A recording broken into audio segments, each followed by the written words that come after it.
The fluorescent lights hummed softly above the beds of Somerset Medical Center.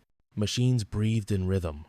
Lines pulsed green across heart monitors, whispering life in measured beats.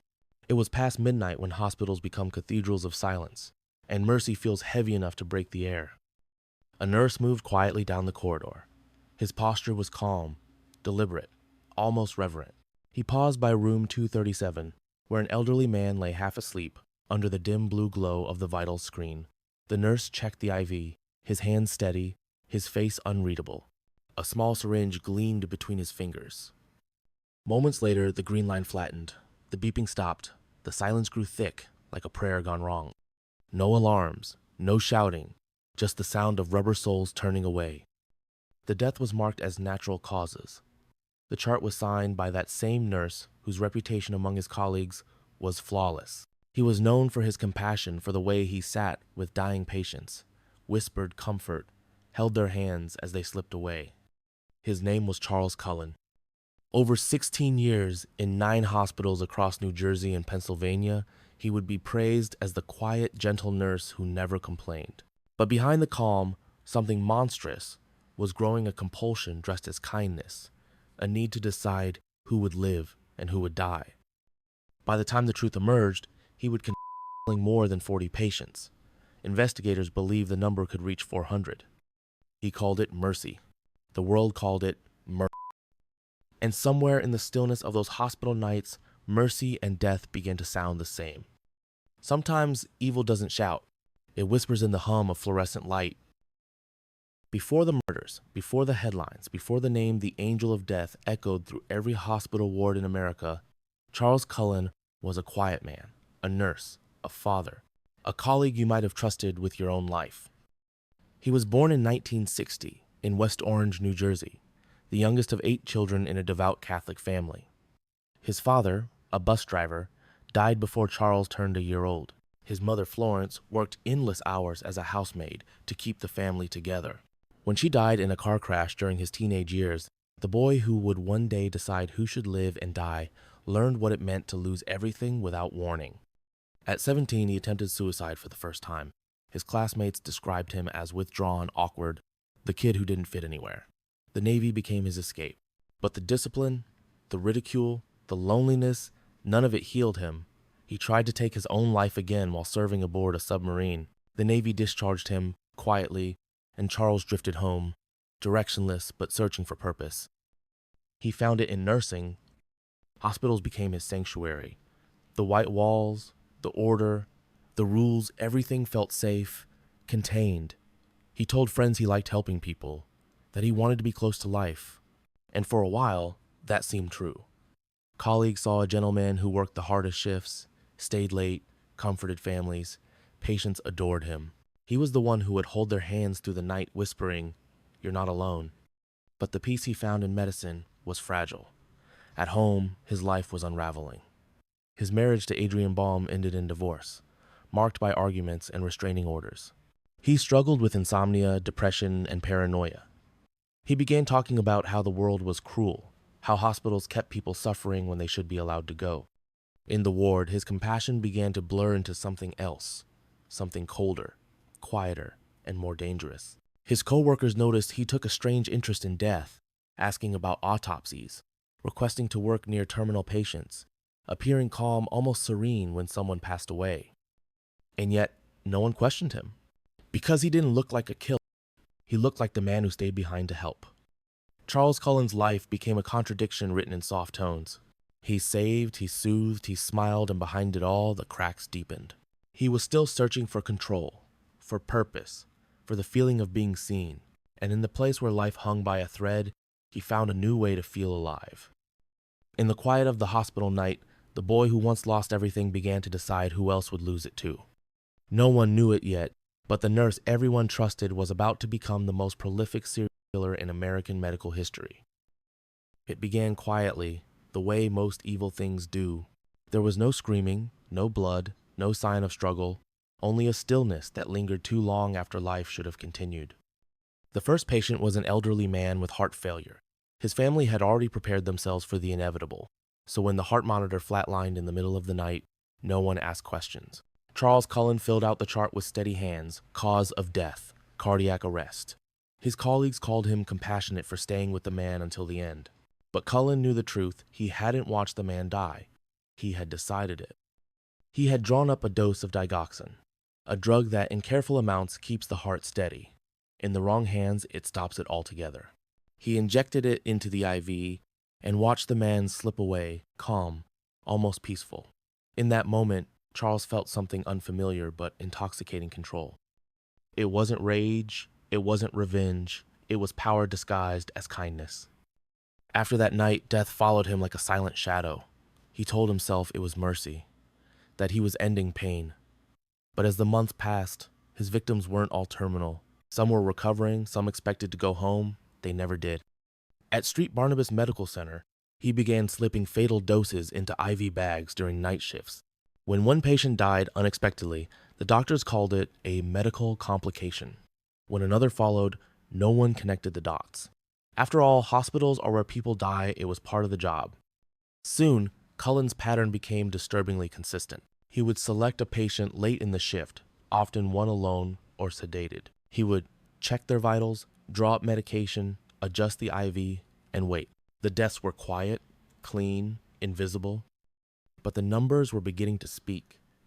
The mortality rate during his shifts rose sharply, though administrators chalked it up to coincidence. And when whispers began among nurses about drugs going missing, about Cullen's strange calm in the face of tragedy management made a decision, they asked him to resign. No police, no investigation, no report to the authorities. He walked out the door with a letter of recommendation. Within months, he was working at another hospital. At Warren Hospital, the pattern repeated. Patients who were recovering suddenly went into cardiac arrest. One nurse noticed him lingering in rooms just before deaths occurred, but when she reported it, supervisors dismissed her concerns as paranoia. Cullen knew the system. Hospitals feared lawsuits, bad publicity, scandal. So long as he was quiet, polite, and efficient, no one would stop him. And he was all those things. His private life grew darker. He attempted suicide several times, once mixing drugs with red wine, another time locking himself in a bathtub with charcoal. Each attempt failed, but each deepened his conviction that life and death were interchangeable, that choosing between them was a mercy only he understood. From 1988 to 2003, he moved through 9 different hospitals, leaving a trail of bodies in his wake. Wherever he went, administrators signed his transfer papers with relief, passing the problem forward like a ticking clock. By then, Charles Cullen was no longer a man who healed. He was a man who decided, and the world of medicine, built on trust, had handed him every tool he needed. No one stopped him. No one even looked closely. And each night, as another monitor fell silent, he convinced himself it was love, not death, that filled the room. For 16 years, Charles Cullen had moved through hospitals like a shadow, unnoticed, unquestioned, unstoppable. But every shadow needs light to reveal it. And for him, that light came from someone who once called him a friend. Her name was Amy Lauren. She worked alongside Cullen at Somerset Medical Center in New Jersey. They were close, 2 single parents trading jokes between shifts, sharing long nights of exhaustion and quiet empathy. Amy saw him as gentle, intelligent, maybe a little lonely, but harmless. He listened when no one else did. He bought her coffee when she was too tired to stand. He seemed incapable of cruelty. Until the numbers began to whisper. The deaths came faster now. Patients who had been stable, laughing, improving, ready to go home were suddenly gone. Amy noticed that the deaths always seemed to happen when Charles was on shift. The drugs involved were the same digoxin, insulin, epinephrine medications that could heal or kill depending on the dose. And they kept disappearing from the Pyxis system, the hospital's computerized medication tracker. At first, she tried to ignore it. It was impossible. Charles couldn't be that kind of man. But the unease grew.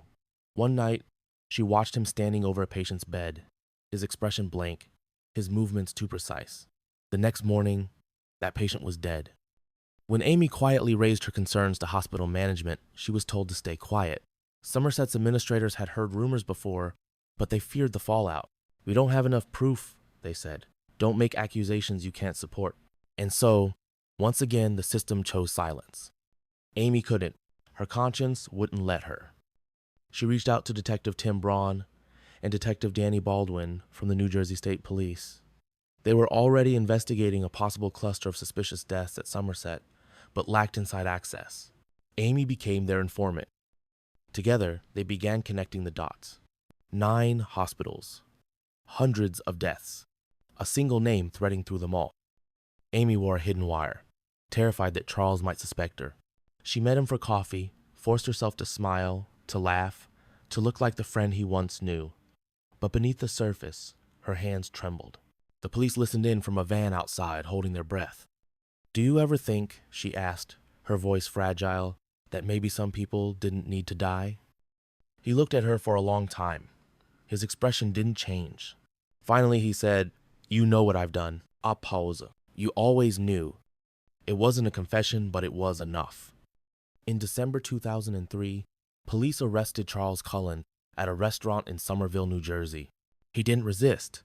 He didn't ask why. He just said, "I knew this was coming." Over the next several days, he spoke with investigators in a calm, almost detached tone, admitting to one murder after another dozens, then scores until even the detectives stopped counting. He described the details like a doctor reciting a patient's chart, the drugs, the dosages, the names. He claimed it was mercy, that he was easing pain, but his voice carried no warmth, no sorrow, only a strange, unshakable certainty. When the list of hospitals was complete, the pattern was undeniable. From Street Barnabas to Warren, Hunterdon, Somerset, Lehigh Valley, and beyond, Cullen had left behind a trail of quiet deaths, each one hidden beneath bureaucracy, each one signed off as natural. 9 hospitals, 16 years, over 40 confirmed murders, and possibly hundreds more. Amy Lauren would later say that when she saw his face in court for the first time after his arrest, she didn't see the man she'd known. She saw something else, something hollow, something not entirely human. He didn't just kill them, she said. He erased them, and he believed it was a kindness. The hospitals tried to explain. The administrators resigned. But for the families of the dead, explanation meant nothing. Their loved ones hadn't just died, they had been chosen. And the man who chose them was the one they had trusted most. When the courtroom doors opened in March 2006, the air inside felt heavy, like grief itself had taken a seat among the spectators. Reporters filled the benches. Families of the victims clutched framed photographs, waiting for the man who had stolen their peace to appear. And when Charles Cullen was led in, shackled, head bowed, they saw not a monster, but a man who looked disturbingly ordinary. He took his seat without a word. For 2 years after his arrest, Cullen had cooperated with detectives, offering fragments of confession that sounded less like remorse and more like routine. Now, standing before the judge, he faced 29 counts of murder and 6 counts of attempted murder, spanning nearly 2 decades. He didn't deny any of it. He didn't apologize. He simply said, "Guilty." As prosecutors read the names of his victims, men, women, the elderly, even a child, Cullen sat motionless. His face betrayed nothing. But when the room grew too quiet, he began to hum a low, flat tone, just loud enough to drown out the words. The sound spread unease through the court until the judge ordered him silent.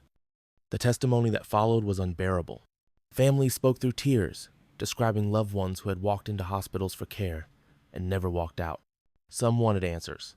Others wanted rage. But Cullen's expression never changed. It was as if he was listening to the weather, unaffected, distant, observing, but not part of the storm. When asked why he did it, his words were chilling in their calmness. "I thought I was helping them. I didn't want them to suffer." To him, it was logic. To everyone else, it was horror disguised as empathy. Psychologists testified that Cullen exhibited a God complex, a delusion of divine authority, the belief that his judgment outweighed nature's course. He saw death not as a crime, but as a correction. In his mind, pain was chaos, and he was the order restoring it. That twisted faith had driven every injection, every quiet breath he ended. The prosecutors painted a different picture. They showed how Cullen targeted patients who trusted him completely. They revealed how hospitals ignored the warning signs, choosing silence over accountability. And they reminded the jury that his victims weren't suffering strangers, they were mothers, fathers, children who still had time left to live. One detective later said, "He didn't play God, he played executioner." When the verdict was read, the room remained eerily still. 11 consecutive life sentences. No possibility of parole. No hope of release. Cullen looked up only once, his expression faintly puzzled, as though the punishment seemed irrelevant. In his mind, the world had already ended long ago. As he was led away, one mother shouted from the gallery, "You are not God. You never were." He didn't turn around. Outside the courthouse, cameras flashed. Journalists spoke of the deadliest healthcare serial killer in U.S. history. But for those who had loved the victims, the word serial killer didn't fit. It felt too clinical, too neat for the quiet betrayal that had unfolded in sterile hospital rooms under fluorescent light. Justice had been served, but it didn't feel like victory. How could it when the man who took everything claimed he did it out of love? And as the gavel fell for the final time, the question lingered not about guilt, but about faith itself. What happens when the healer believes he's the hand of God? Years after Charles Cullen's last confession, his presence still lingers like the echo of a flat line that refuses to fade. He is serving his 11 life sentences at Trenton State Prison, where he spends most days in silence, rarely speaking to guards, refusing interviews, staring at the walls as if waiting for something only he understands. He has never expressed remorse. When asked if he regrets what he did, he simply replies, "They were suffering." But outside those walls, his name continues to haunt America's hospitals, not because of the horror of what he did, though that is impossible to forget, but because of how long the world allowed him to do it. For 16 years, he slipped from one hospital to another, protected by policies meant to avoid lawsuits, hidden by administrators who feared bad press more than bad men. 9 hospitals, hundreds of bodies, and not one institution stopped him. Each quietly let him go, signing papers that turned a murderer into a transferable employee. The scandal forced the medical industry to confront its own moral blindness. In 2005, the Cullen Law was passed in New Jersey, requiring hospitals to report any suspicion of misconduct by healthcare workers. Similar legislation followed in Pennsylvania and beyond. It was a start, but a reminder came with it. Rules can only prevent what courage refuses to ignore. Amy Lauren, the nurse who risked her life to expose him, never escaped the weight of what she saw. In interviews years later, her voice still trembled when she spoke his name. "I thought I knew him," she said. "I trusted him with my patients, with my heart. He made me believe he cared. And that's how he killed them, by caring too much in all the wrong ways." She visits memorials for his victims, standing among candles and photos taped to the walls. The faces of the dead smile from the past, frozen in moments of life that should have gone on. Every year, new families come to light, claiming they lost someone under his care. Most will never know for certain. Cullen's record is too long, too scattered, too buried under bureaucracy to ever be complete. Even today, detectives estimate his true number of victims may be more than 400, making him one of the deadliest serial killers in American history. But the story of Charles Cullen isn't just about numbers. It's about faith in the systems that are meant to protect us, and in the people who wear the uniforms of trust. It's about how easily kindness can turn to cruelty when no one is watching. In hospitals, the very temples of life, he turned healing into a ritual of death. And he did it under the same oath sworn by every nurse and doctor, to do no harm. That is why his story remains terrifying. Not because it happened once, but because it could happen again. In the end, the hospitals are brighter now. More cameras, more paperwork, more laws. But every night, when the halls fall silent and the fluorescent lights hum, there's still that thin line between life and death, a line someone like Charles Cullen once crossed so easily. Sometimes, evil doesn't wear a mask. Sometimes, it wears scrubs. And when it whispers, it doesn't sound like hate. It sounds like mercy.